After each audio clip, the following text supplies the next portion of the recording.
Budget 2024-25 केंद्रीय अर्थमंत्री निर्मला सीतारामन यांनी काल 23 जुलै 2024 रोजी देशाचे आर्थिक बजेट सादर केले, ज्यामध्ये अनेक महत्त्वाच्या घोषणा करण्यात आल्या आहेत। त्यापैकी काही महत्त्वाच्या घोषणा आपण पॉइंट बाय पॉइंट समजून घेऊ। नमस्कार मित्रांनो, पर्सनल इन्कम टॅक्स मित्रांनो, यात दोन नव्या घोषणा करण्यात आल्या आहेत। पहिली, सॅलराईड पर्सन म्हणजे नोकरदार वर्गासाठी न्यू टॅक्स रिजिम म्हणजेच नव्या कर व्यवस्थेमध्ये स्टँडर्ड डिडक्शन जे यापूर्वी 50,000 रुपयांचे होते ते आता वाढवून 75,000 रुपये करण्यात आले आहे। त्याचप्रमाणे कुटुंब पेन्शन घेणारे पेन्शनर्स यांच्यासाठी जे डिडक्शन यापूर्वी 15,000 रुपयांचे होते ते आता वाढवून 25,000 रुपये करण्यात आले आहे। यासोबतच आता 0 ते 3 लाखांपर्यंतच्या वार्षिक उत्पन्नावर इन्कम टॅक्स भरावा लागणार नाही। पण वार्षिक उत्पन्न 3 लाख ते 7 लाख रुपयांपर्यंत असेल तर 5% टॅक्स भरावा लागेल। वार्षिक उत्पन्न हे 7 लाख ते 10 लाख रुपयांपर्यंत असेल तर 10% इन्कम टॅक्स भरावा लागेल। त्याचप्रमाणे जर 10 लाख ते 12 लाखांपर्यंतचे वार्षिक उत्पन्न असेल तर 15% टॅक्स लागेल। 12 लाख ते 15 लाख रुपयांपर्यंतच्या उत्पन्नावर 20% टॅक्स आणि वार्षिक उत्पन्न हे 15 लाखांच्या वरती असेल तर 30% टॅक्स भरावा लागणार आहे। यामुळे नोकरदार वर्ग नव्या कर व्यवस्थेमध्ये 17,500 रुपये वाचवू शकतील असे केंद्रीय अर्थमंत्री यांनी सांगितले। त्याचप्रमाणे कॅपिटल गेन टॅक्स 20% आता 12.5% करण्यात आला आहे।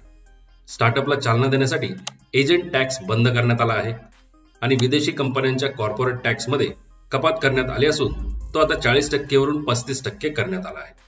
यानंतर घोषणा झाली ती एम्प्लॉयमेंट लिंक्ड इन्सेंटिव्ह स्कीमची, ज्यामध्ये व्यक्ती कोणत्याही क्षेत्रात पहिल्यांदा कर्मचारी म्हणून EPFO म्हणजेच प्रॉव्हिडंट फंड अंतर्गत रजिस्टर्ड होत असेल, तसेच या कर्मचाऱ्यांचा पगार महिना 1 लाख रुपयांपेक्षा कमी असेल तर त्यांना एम्प्लॉयमेंट लिंक्ड इन्सेंटिव्ह स्कीम अंतर्गत 1 महिन्याचा पगार सबसिडी म्हणून सरकारकडून दिला जाईल, जो जास्तीत जास्त 15,000 रुपयांपर्यंतचा असेल। हा पगार पात्र कर्मचाऱ्यांच्या थेट बँक खात्यामध्ये DBT मार्फत 3 इन्स्टॉलमेंट मध्ये दिला जाईल। पण पहिल्यांदा जॉईन झालेला असा कर्मचारी जर 12 महिन्यांच्या आत काम सोडत असेल तर मात्र एम्प्लॉयर म्हणजे नियोक्त्याला ही सबसिडी सरकारला परत करावी लागेल आणि ही योजना 2 वर्षांसाठी चालू राहणार आहे। मित्रांनो, यासोबतच स्कीम बी आणि स्कीम सी सुद्धा लॉन्च करण्यात आली आहे, ज्यामध्ये नियोक्ता म्हणजे एम्प्लॉयर आणि कर्मचारी या दोघांनाही समान इन्सेंटिव्ह दिला जाणार असल्याची घोषणा करण्यात आली आहे। पुढील घोषणा सरकारी इंटर्नशिपची, प्रधानमंत्री इंटर्नशिप योजनेची, ज्यात देशातल्या 1 करोड तरुणांना टॉप कंपन्यांकडून कौशल्य प्रशिक्षण दिले जाणार आहे आणि 12 महिन्यांच्या या प्रशिक्षणासाठी प्रत्येक तरुणाला महिना 5,000 रुपये प्रधानमंत्री इंटर्नशिप अंतर्गत मिळणार आहे। वयाची मर्यादा असेल 21 ते 24 वर्ष आणि ज्यांनी कुठेही जॉब केलेला नाही किंवा फुल टाइम शिक्षण घेतलेले नाही अशा सर्व उमेदवारांना इंटर्नशिपसाठी पात्र समजले जाईल। आता हे झालं रोजगार संदर्भात। यानंतर घोषणा झाली ती उच्च शिक्षणासाठीच्या कर्जाबाबत। आतापर्यंत असे तरुण जे सरकारच्या कोणत्याही पॉलिसी किंवा योजनेअंतर्गत लाभ मिळण्यासाठी पात्र ठरले नाहीत त्यांना देशातील शिक्षण संस्थांमध्ये उच्च शिक्षण घेण्यासाठी 10 लाख रुपयांचे कर्ज दिले जाणार आहे, ज्यामध्ये दरवर्षी 1 लाख विद्यार्थ्यांना डायरेक्ट ई-व्हाउचर्स दिले जातील आणि कर्जाच्या रकमेवर वार्षिक फक्त 3% व्याज आकारले जाणार आहे। PM आवास योजनेअंतर्गत शहरात राहणाऱ्या गरिबांसाठी महत्त्वाची घोषणा, 1 कोटी घरं शहरी गरिबांसाठी बांधली जाणार आहेत आणि या योजनेचा फायदा मध्यम वर्गीयांना सुद्धा होणार आहे।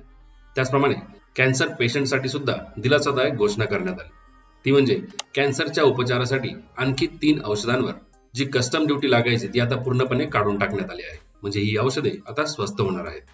याचबरोबर अजून कुठल्या गोष्टी स्वस्त झाल्या तर सोने चांदी स्वस्त होणार। सोने आणि चांदीवरील सीमा शुल्क 6% घटवण्यात आला आहे।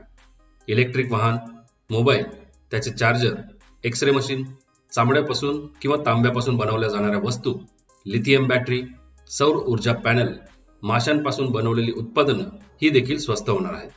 तसेच प्रधानमंत्री गरीब कल्याण अन्न योजनेला पुन्हा 5 वर्षांची वाढ देण्यात आली आहे, ज्या अंतर्गत पात्र रेशन कार्ड धारक कुटुंबाला त्यांचा जो काही अन्नधान्याचा कोटा आहे त्या व्यतिरिक्त 5 किलो मोफत खाद्यान्न दिले जाणार आहे। देशातल्या 80 कोटीपेक्षा जास्त लोकांना या योजनेचा लाभ मिळणार आहे। यासोबत झालेल्या काही इतर घोषणा, जसे खाद्य गुणवत्ता तपासणीसाठी 100 लॅब उघडणार, 30 लाख तरुणांच्या रोजगारासाठी केंद्र सरकारच्या योजना येणार, 500 कंपन्यांमध्ये इंटर्नशिप देणार, 5,000 रुपये महिना मिळणार, नवे व्यवसाय करण्यासाठी तरुणांना कर्ज उपलब्ध करून देणार, 100 शहरांमध्ये स्वच्छ पाणी पुरवठा करण्यासाठीच्या योजना, त्याचप्रमाणे मुद्रा लोन, ज्याची मर्यादा याआधी 10 लाख रुपये होती, ती आता वाढून 20 लाख रुपये करून देण्यात आली आहे.